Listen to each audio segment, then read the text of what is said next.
विधान परिषद निवडणुकीमध्ये अनिल परब विजयी झालेत। या क्षणाची महत्त्वाची अपडेट आपण पाहतोय। मुंबई पदवीधर मतदारसंघातून शिवसेना ठाकरे गटाचे उमेदवार अनिल परब पुन्हा विजयी झालेत आणि थोड्याच वेळात अधिकृत घोषणा करण्यात येणार आहे। तर शिवसेना ठाकरे गटाच्या कार्यकर्त्यांनी जोरदार जल्लोष केल्याचं आपण या दृश्यांच्या माध्यमातून पाहू शकतो।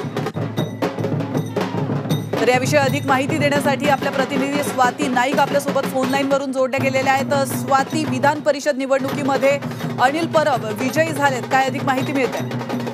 अनिल परब यांचा विजय हा निश्चित आहे। अनिल परब यांना 44,791 मतं आतापर्यंत पडलेली आहेत। तर त्यांचे विरोधक जे आहेत किरण शेलार यांना 18,771 मतं आहेत आणि अनिल परब यांचा 26,020 या मतांनी लीड आहे आणि अजूनही राऊंड सुरू आहे। त्यामुळे अनिल परब हे 26,000 मतांनी पुढे असल्यामुळे त्यांचा विजय हा निश्चित मानला जात आहे।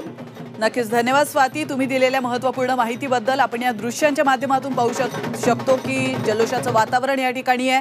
विधान परिषद निवडणुकीमध्ये अनिल परब विजयी झालेले आहेत। मुंबई पदवीधर मतदारसंघातून शिवसेना ठाकरे गटाचे उमेदवार अनिल परब हे मैदानात होते आणि ते आता पुन्हा एकदा विजयी झालेत। तर थोड्याच वेळात अधिकृत घोषणा करण्यात येणार आहे। शिवसेना ठाकरे गटाच्या कार्यकर्त्यांकडून जोरदार जल्लोष या ठिकाणी करण्यात येतोय।